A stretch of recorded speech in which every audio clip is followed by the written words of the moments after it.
자, 챕터 2의 추세 분석입니다. 자, 우리가 지난 시간에 배운 것 중에서 기술적 분석의 기본 가정이 있죠. 추세는 지속이 되고 패턴은 반복된다 해서 추세는 지속된다가 이번 시간의 공부 내용입니다. 자, 그리고 추세에서는 말이죠. 네, 기울기가 있는 추세선이 있고, 네, 수평의 추세선이 있습니다. 그림에 나오는 거예요. 이 수평의 추세선에서 나오는 네, 중요한 용어가 네, 저항선과 지지선입니다. 그러면 그림을 보면서 저항과 지지에 대한 세 가지 중요한 포인트 보겠습니다. 자, 첫 번째는 저항선과 지지선의 정의인데요. 자, 그림을 보겠습니다. 이렇게 쭉 가고 움직이는데 어때요? 2번과 4번에서는 위에서 누르고 있죠. 위에서 저항하고 있습니다. 그래서 네, 고점과 고점, 그죠?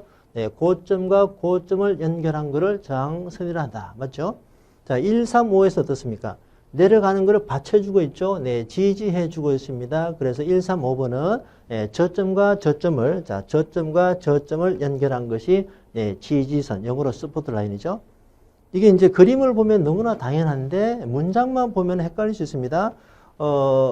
고점과 고점을 연결한 거를 지지선이란다. 또는 저점과 저점을 연결한 것을 저항선이란다. 이런 식으로 오답으로 나온 적이 있다는 겁니다. 네, 그림을 보면 쉽게 이해해야 되죠. 네, 그림으로 기억하시기 바랍니다. 자, 그리고 두 번째 포인트는 6번을 보겠습니다. 주가가 말이죠. 이렇게 해서 6번에서 돌파하게 되죠. 이렇게 돌파하게 되면은 기존의 저항선이 어때요? 예, 돌파가 되면은 기존의 저항선이 예, 지지선으로 바뀐다는 겁니다. 이게 두 번째 포인트입니다. 요 반대도 마찬가지죠. 반대도 주가가 이렇게 움직인다. 그러다가 밑으로 자, 밑으로 돌파됐습니다. 그 다음에 이렇게 된다 이러면 어때요? 네, 기존의 지지선이 이제는 저항선으로 바뀌는 거죠. 이게 두 번째 포인트. 자, 세 번째 포인트는 6번에서 돌파가 되면 말이죠. 어디까지 올라갈 것인가가 세 번째 포인트인데 그 부분은 기존의 높이만큼 돌파가 되면 기존의 높이만큼 더 올라간다고 봅니다. 그래서 네, 어디까지 올라갈 것인가 목표치 계산에 용이하겠죠. 이것이 세 번째 포인트 이렇게 이해하시면 되고요. 자, 다음 페이지 내용으로 정리해 보겠습니다. 네, 의미가 나오는데요. 자, 현재 주가의 최소 최대 목표치 설정에 유용하다. 이거는 방금 봤던 네, 세 번째 포인트였죠. 이렇게 보시면 되고요. 자, 2번은 잠시 뒤에 보겠습니다. 3번, 4번 먼저 보죠. 자, 4번입니다.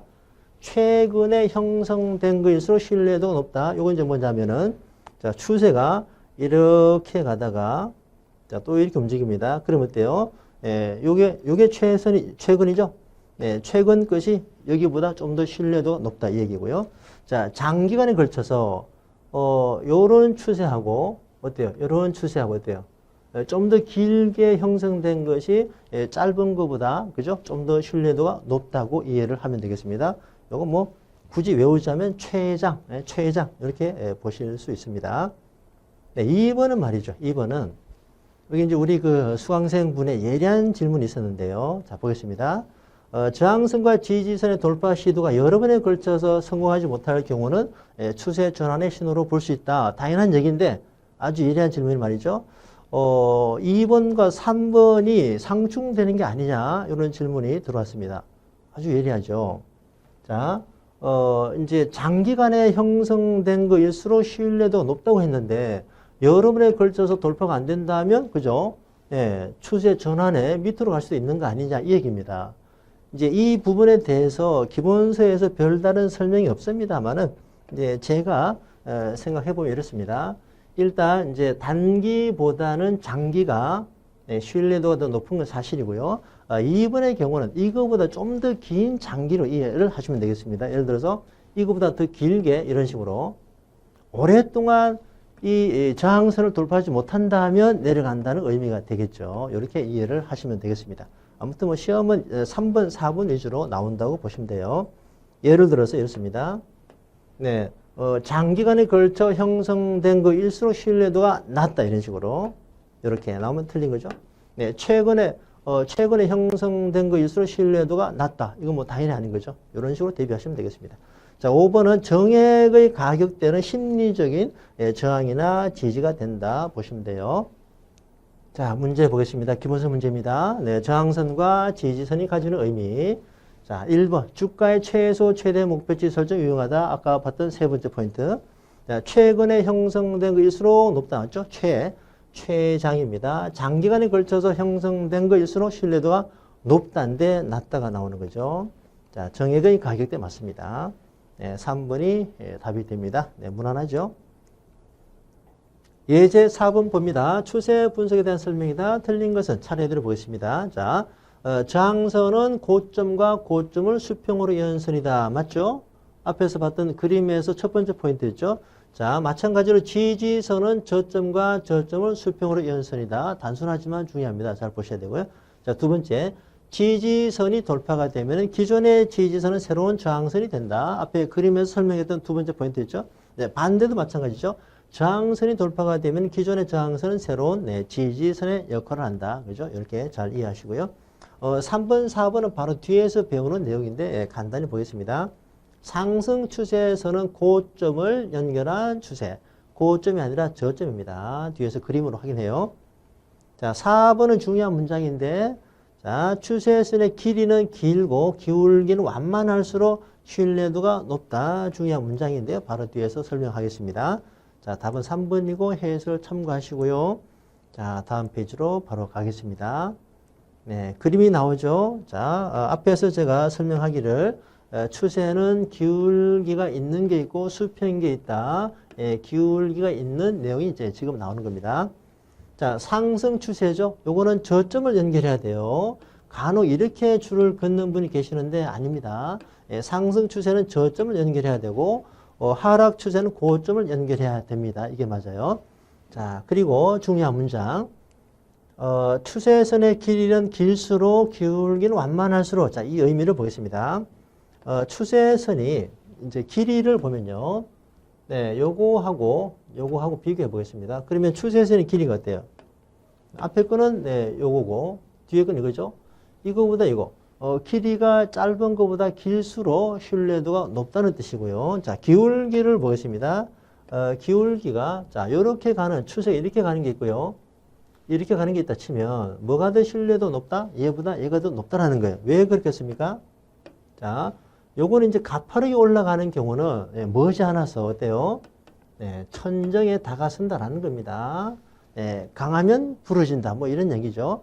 머지않아서 천정에 다가서니까 신뢰도가 낮다라는 거예요. 자, 완만한 거는 어때요? 갈 자리가 아직 많이 남았다. 신뢰도가 높다. 이렇게 보는 겁니다. 아무튼 이 문장 주의하셔야 돼요.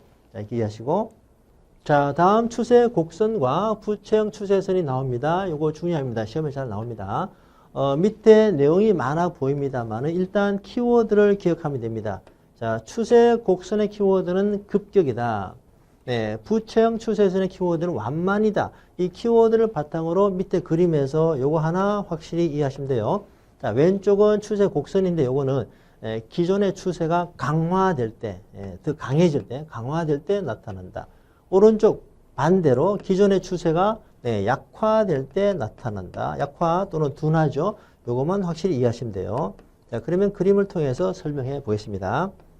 자, 왼쪽은 주가 흐름이 이런 식으로 간다는 것인데 이것이 이제 추세 곡선이라는 겁니다. 잘 보시면은 요 저점을 연결해 보면요. 이렇게 기울기가 점점 더 가파르게 변하고 있죠. 기울기가 가파르다. 추세가 더 강해지고 있다. 그래서 저점을 이렇게 이제 저점을 연결하게 되면은 곡선처럼 된다. 그래서 추세 곡선이다라고 하는 것이고 중요한 거는 기존의 추세가 강화될 때 나타난다라는 겁니다. 자, 오른쪽은 자, 부채형 추세선인데요. 잘 보시면은 하락세가 어떻습니까? 이 하락이 이렇게 가는 게 아니라 그죠? 하락이 둔화되고 있죠. 잘 보시면은 이것도 저점을 연결해 보면은 그 기울기가 둔화되고 있죠. 하락세가 둔화되고 있다.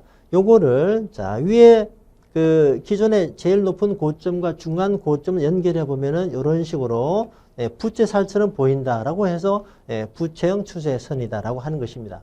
어쨌든 중요한 것은 추세 곡선은 기존의 추세가 강화될 때, 부채형 추세에서는 기존의 추세가 약화될 때 나타나는 것이다를 확실히 이해하시면 됩니다. 이렇게 넘어가시면 되고요. 자, 문제 보겠습니다. 21년 6월 기출문제입니다. 자, 추세선의 신뢰도는 저점이나 고점이 여러 번 나타날수록, 그죠? 짧은 것보다는 긴 게 더 신뢰도가 높다라는 거고, 자, 길이는 길고 기울기는 네, 가파를수록이 아닙니다. 완만할수록 크다고 할 수 있다. 그죠? 자, 2번이 어때? 추세 곡선이다. 그죠? 추세 곡선 키워드가 뭐다? 키워드가 네, 기존의 추세가 더 네, 강화될 때인데 어때요? 자, 급격이 키워드가 되겠죠. 이렇게 찾아서 이해하시면 되겠습니다. 부채형 추세에서는 어때요? 기존의 추세가 둔화될 때 나타나는 것인데 예, 강화니까 틀린 것이 되겠죠. 아무튼 추세 곡선은 더 강화될 때, 예, 부채형은 더 약화될 때 예, 나타난다. 이렇게 이해하시면 됩니다. 자, 4번 설명해 보겠습니다.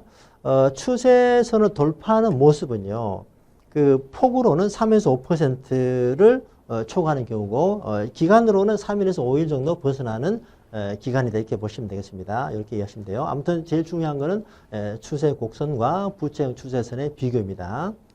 3번이 답이 되겠습니다.